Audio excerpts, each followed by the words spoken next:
Hey, what's up guys, welcome back to the channel. On today's episode, we're talking about something really exciting for y'all today. The latest and brightest Gen 4 Milwaukee M18 FUEL half-inch hammer drill driver. So this one right here, it's obviously been out for a couple months. They've announced it, released it, we've had it for a little bit, and we've used it for just a little bit, so we can give you our thoughts. Also, we're gonna compare it to the Gen 3 FUEL and see if, it's worth an upgrade.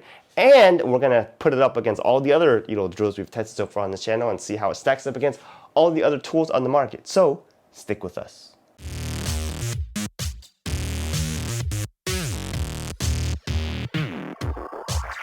All right, you guys, so if I sound funny, you're gonna have to forgive me, still getting over some sickness and still, not sounding right. But anyways, this model right here is the M18 Gen 4 half-inch hammer drill driver, model number 2904. Like we mentioned, it's been out for a couple months. We used it for a couple months, and we can give you our thoughts about it. It was announced during their pipeline event and released and stuff like that. We didn't attend.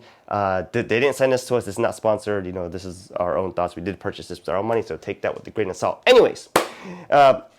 Like I said, this is the latest generation they have out right now, and they have for Gen 1, Gen 2, Gen 3, and this is Gen 4. So they say they've made a lot of improvements over this. There are some significant changes, and some I like, some I don't like, but we're gonna have to get in that in a little bit. But this video is already gonna be pretty long, so let's go over the marketing hype really quick, and then let's get into it. This right here is the M18 FUEL half-inch hammer drill driver. It is the most powerful hammer drill. It has AutoStop Control Mode for enhanced safety.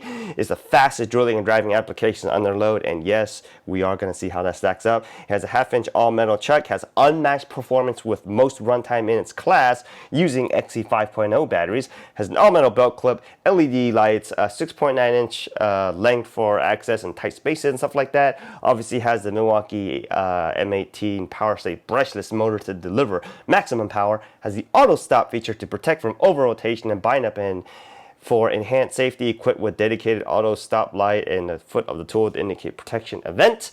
We're gonna drill into that a little bit more. It has a mechanical clutch for consistency and driving range of fasteners. Make sure you keep that in mind. The hammer drill driver mode for fast drilling into brick, block, and concrete, and it claims it has a peak torque of 1,400 inch-pounds. Its BPM is up to 33,000, and its RPM is up to 2,100, and it's on their M18 platform. It weighs, according to them, around 4.91 pounds. That's just the tool only, and like we mentioned, like Milwaukee tools all in general, has a 5-year limited lifetime warranty. All right, you guys, so there's a lot of stuff to go over, and we may not touch into every single detail as much as we usually do, but there is a lot of stuff, so we're gonna go really fast, all right? First, let's start with the handle. This is the Gen 4 handle that comes in the kit. When we get it, it's usually assembled, but for some reason for ours, when we got it as a kit, it was disassembled like this. No biggie, no problem, but just want to point that out. So this is the Gen 4 handle, and the Gen 4 handle is just a little bit longer than the Gen 3 handle. I did want to point that out. The Gen 4 handle you can use on the Gen 3 drill easily. The Gen 3 handle, this one right here, you can use on the Gen 4 drill, but not as easily. Every once in a while, if you're going to try to use it, you may have to disengage it all the way to put it on there, mainly because this is about as big as the hugging ring gets, right? Whereas on the Gen 4, it does get a lot wider. So it's easier to put the Gen 4 one on. Depending on if you're in a hurry or a rush, you may have to take this off all the way. The other thing with the Gen 3 is that it has a guide rod here that helps it from, moving together and also guide it together. On this one, obviously, it doesn't. So there that is with the handles. So this right here is the left-hand power drill. This is a standard Milwaukee grip rubber overrized rubber molding here. Rubbery stuff here to help prevent it from sliding off, an anti-skid. For reverse switch, variable speed trigger, works pretty well. But if you're blindfolded and you're holding this, you're gonna know that you're holding a Milwaukee M18 tool. On the back side here is flat. It's gonna say FUEL brushless. Pretty standard fall rest type system here, lanyard, if you did want to use that. On this right side here, it's pretty much going to be exactly the same as left side, except obviously you can just take the belt clip off and move it over to this side if that's what you really wanted, okay? Moving around to the top, there is a gear 1 and gear 2 here. It does have a clutch ring here that go all the way from 1 to 16, and then you can switch more to go to drill and then hammer. So this clutch here is actually a mechanical clutch compared to the Gen 3, which was a digital clutch. We'll drill into that in a little bit. But this metal chuck here is the same chuck they had on a Gen 3. But other than that, there's not too much frills going up here. This is the front part, which has the light down here, and right above the light there is another LED for auto stop protection mode, and that light will kick on when you're doing something and it kicks back and it shuts the tool off such that you don't hurt yourself as badly. But for me, I'm going to go ahead and say that does not work very well, personally, in my opinion. You know, DeWalt has one, Perform Protect, Makita has one, I forgot what they call it. But as I mentioned, on the Makita one and probably even the DeWalt one, they don't always work out too perfectly. What do we mean by that? Let's go ahead and show you. We'll put this on gear 2, mode 1.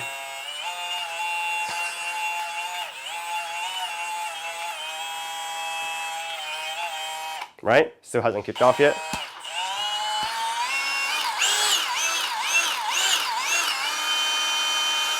Right? So it doesn't work too perfectly. Yeah, it's great that it's there. It's great that it's not too sensitive, so it doesn't shut the tool off too early. And, you know, I'm sure if you've gotten yourself in a really dangerous situation and it kicked back really hard, it'll probably protect you a little bit, right? But at that point, I'm going to tell you from personal experience, it's not sensitive enough that you've already felt the pain in your wrist or arm or whatever happened, right? It may stop it from kicking all the way around and slapping you upside the leg or something like that, but just wanted to point that out there, okay? So, moving on real quick. Which one do you think is a Gen 4? Haha, just kidding. Obviously, you know, this one right here is a Gen 4. This one right here is a Gen 3. As you can tell, they look almost exactly the same. If you know, you didn't know too much better, you're going to say it's pretty much the same tool. There's quite one easy way to tell. One is obviously this light right here, that the LED light for the auto protection. But other than that, it's not too obvious. There's another easy way to tell, which is a chuck ring. We'll get into that. But as you can see here, on the back side, pretty much the same. This side pretty much the same. For whatever reason, when I got the Gen 3 kit, it came with this little bit holder. On the Gen 4 kit I got, it did not. Okay, I don't know what the deal is, but you know, that's what's going on there. As you can see, they're pretty much the same height. Put it this way, they are pretty much the same length, okay? Not too much, you know, too many differences there. While we are here, we'll go ahead and show you the clutch setting difference. So we'll put let's put these both on mode 1, and this one right here is on clutch mode 1. We'll turn this one here, clutch mode 1, okay? As you'll see, we'll move this to clutch mode 16, and we'll move this one to clutch mode 16, or 14, or whatever you want to call it. And then you can go to this, there's nothing here, and then it will go to drill. On this one, you will go a little bit more, and then go directly to drill, and then go to hammer. This one, go to hammer, okay?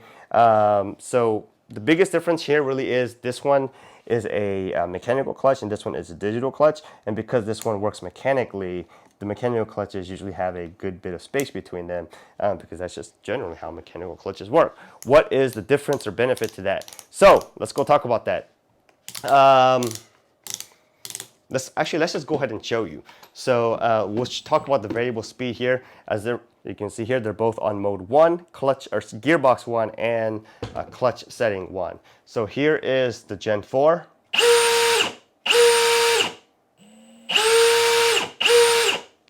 Gen 3.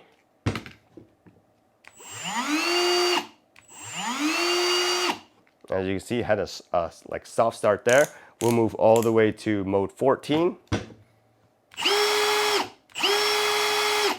It's still on gearbox 1. Move to clutch mode 1. Clutch mode 1. Let's go to 14 on here too. What did you notice? The big thing to take away here is the Gen 4, obviously because it doesn't have that digital clutch, it will almost always go to the top speed of whatever gearbox you're on. Whereas on the Gen 3, the band of that variable speed that you're selecting is going to be dependent upon the clutch setting that you're on. Also, in case you didn't pick this up, the Gen 3 has a soft start mode, right? So let's go to mode 1. Right? So take that away. The other thing to note here is, and we'll have to demonstrate that for you, is on the Gen 3, because it's digital, it will also cut off the power once it reaches that clutch setting. On the Gen 4, it just do that mechanical clutch action that everyone's familiar with. All right, so what we have here is a Gen 3, mode 1, and clutch setting 1, Gen 4, mode 1, clutch setting 1. We'll take this spack screw here and see if we can demonstrate the difference between the clutch settings, all right? So here we go.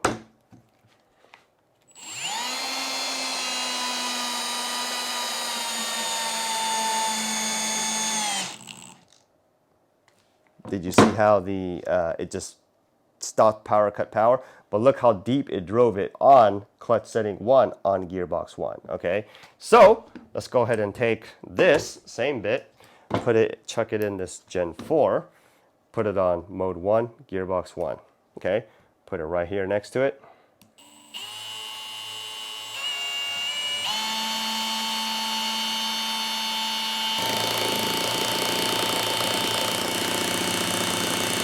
Right? So that's the main difference there.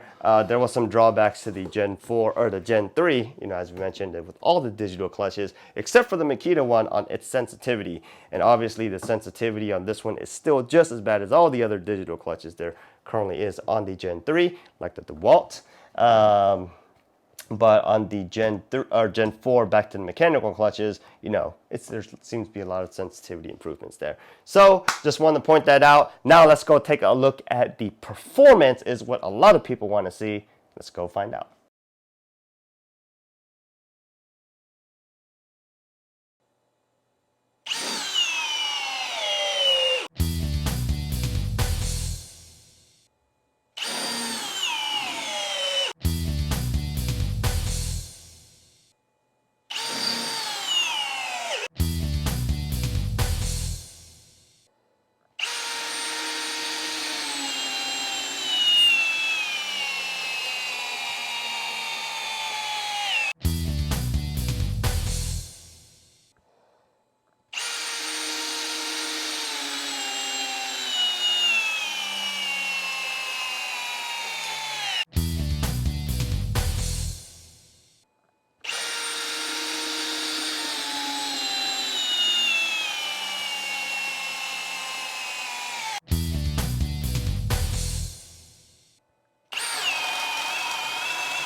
I hope y'all caught those numbers because we put it through the same series of tests that we always do with all the drills, and let's see how those numbers came out, all right? So first we ran this 2904 with a 3 amp hour high output battery on the light duty test, 5/6 inch by 6 inch lag. First run, 2.33 seconds. Second run, 2.07 seconds. Third run, 1.88 seconds. I was able to do that on speed 2, and the average of 3 runs comes out to 2.09 seconds with a peak torque average measured around 116 inch-pounds, all right? Then we moved on to the medium duty test, which is the half-inch lag, or heavy duty test, the half-inch lag by 8-inch lag. Sorry, folks. First run 7.83 seconds, second run 7.42 seconds, third run 7.25 seconds. It did have to do it on speed 1. The average of 3 runs comes out to 7.5 seconds with a peak torque average measured of 386.33 inch-pounds, all right?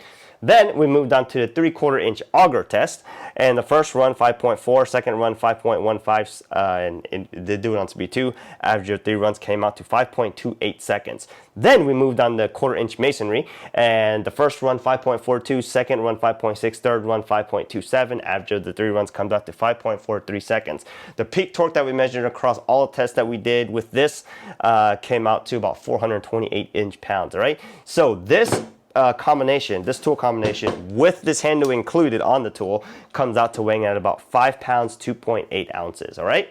So let's go take a look at all the numbers before we really start digging into how it really performed and the total performance rank, all right? Then we moved on to the 6 amp hour battery test, right? So just in case you don't watch the channel or not, we do let the tool rest hours, if not days, between the battery series of tests. That way, you know, each tool starts with the cool battery. Just wanted to point that out just in case, you know, there was some question about it. Anyways, with the 6 amp hour high output battery on the light duty 5/6 inch by 6 inch test. First run 1.73, second run 1.72, third run 1.62. Did do it on speed 2, and average of 3 runs comes out to 1.69 seconds with a peak torque average of around 91 inch-pounds, all right? Moving on to the heavy duty test. The first run 7.57, second run 6.5, third run 6.58. Did do it on speed 1, and the peak torque average came out to about 450 inch-pounds, and the average of 3 runs comes out to about 6.88. Moving on to the 3/4 inch auger test. First run 4.35, second run 4.25. It did do it on speed 2, and the average of 2 runs comes out to 4.3 seconds, all right? Then the masonry test. First run 3.53, second run 3.48, then third run 5.62. Average of 3 runs comes out to 4.21 seconds. And the peak torque that we measured with this drill and this battery combination across all the tests that we did was 591 inch-pounds. And this tool combination with this battery and this handle comes in weighing at a whopping 6 pounds, 3.7 ounces, all right? I did want to point out one important thing from those numbers. If you look at the peak torque or the heavy duty test with this battery, for some reason, I think on the first run, it had a really high number. I don't know what happened. Maybe there's something with the knot in the wood in the middle somewhere. We don't know, but, you know, just wanted to point that out. It was a really big outlier. Then we moved on to the big bad boy, right? So this 12 amp hour high output battery, and we'll go ahead and see how that runs. First run on the light duty test, 1.77, second run 1.58, third run 1.63. Did do it on speed 2. Average of 3 runs comes out to 1.66 seconds. Peak torque average about 100.67 inch-pounds. Moving on to the heavy duty test. First run 6.83, second run 6.87, third run 6.58. Did do it on speed 1. The average of 3 runs comes out to 6.76 seconds, and the peak torque measure was around 453 inch-pounds on average, okay? Moving on to the 3/4 inch auger test. First run 4.43, second run 4.4.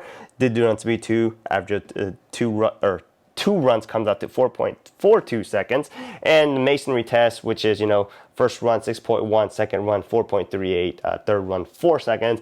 Average of 3 runs comes out to 4.83 seconds. So the peak torque measured for this drill and this battery combination across all tests that we did was 493 inch-pounds. And this tool combination with this big handle comes in weighing at a whopping 7 pounds, 3.4 ounces. Bam, that is not a light tool, okay? So there are, you know, just a few outliers here and there, but that's kind of one of the reasons why we run 3 tests and then, you know, try to average it out. Yeah, we could probably do something better to figure out throughout the, you know, the outliers and stuff, but we did want to capture all the tests that we did, so, you know, it's in the numbers, okay? So where does that put all of these tools, okay? Or battery combination. So the 2904 with the 3 amp hour high output battery had a total performance score of 14.87, which puts it, bam, right in 16th place.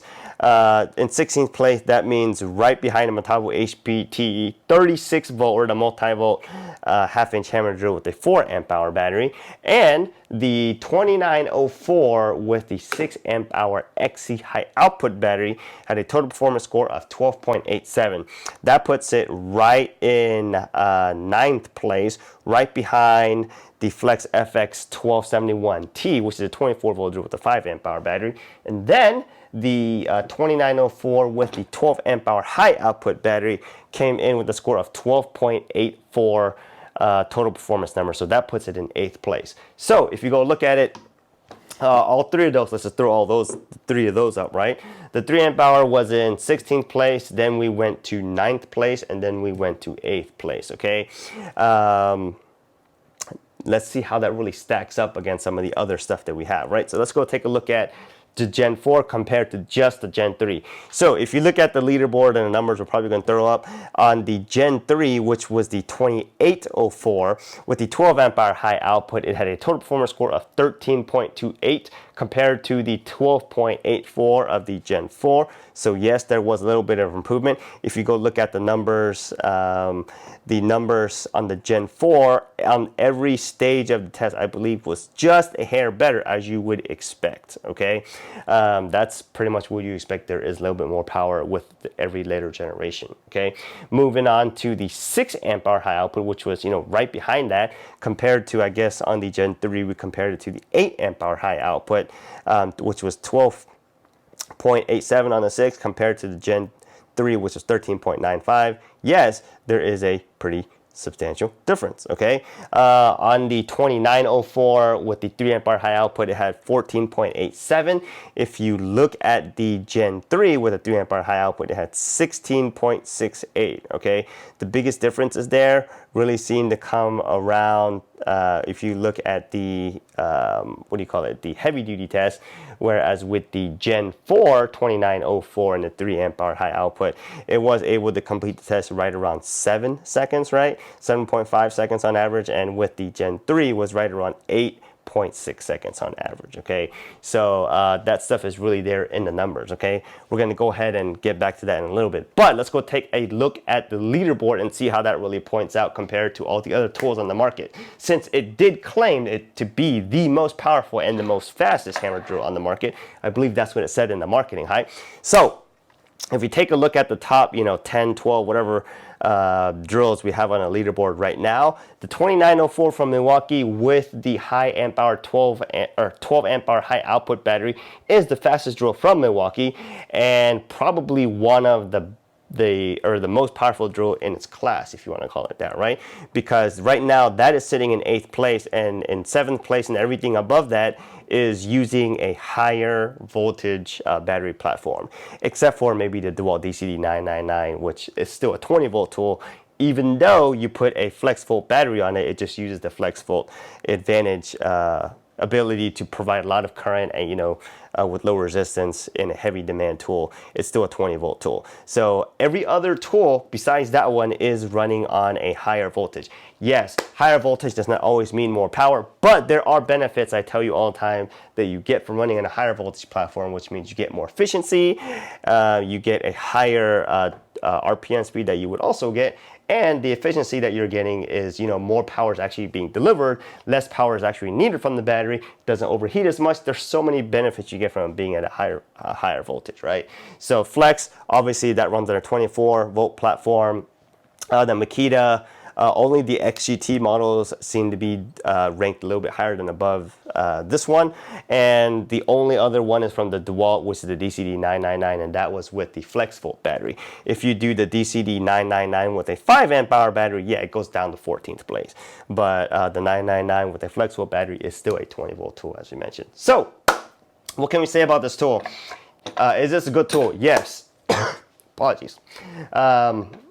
It's a great tool. It's a Gen 4. It is a, you know, sizable increase, performance improvement over the Gen 3, if you want to put it that, right? Because now we're talking about 8th place versus 11th place. You're going to have to decide if that's really up for you to upgrade over. The thing you're really going to have to decide, or I think the biggest factor that's actually going to turn people away or onto it from is you're going to be going from a digital clutch in the Gen 3 to a mechanical clutch in the Gen 4. Personally, I like the mechanical clutches, except for the one from the Makita, because, you know, that one, they just figured out all the issues, and that one just really works really well. Plus, it got like a million settings, right? So whatever you need, it works, right? But I don't use clutches all the time because, you know, a lot of times you just use variable speed, trigger skills, I guess, if you want to call it that.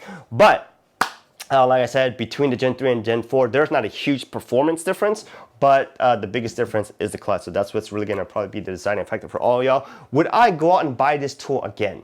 That's the big question.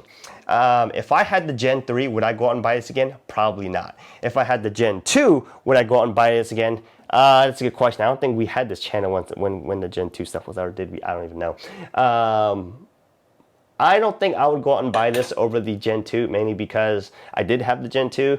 That one had to get warranted a couple times, but I just don't feel like right now you just need that much more power to do everything, right? Yes, we have a leaderboard and we're trying to figure out which drills and stuff like that are the top performers, but you do not always need the most powerful tool to do the most powerful thing, right? You just need the right tool to do the job, and just the tool, just because you have the most powerful tool and the fastest tool, whatever, doesn't mean you're doing a great job. Just do good job, right? That's all you really need to do here. So if I had the Gen 2, would I go out and get this? Maybe, maybe not. I would be on the fence. If you're in the M18 platform, yes, this is obviously the one to get. Speaking of getting, like I said, we did buy this on bare tool average. I think it will cost you somewhere around $199. In holiday season right now, you could probably get it as a kit.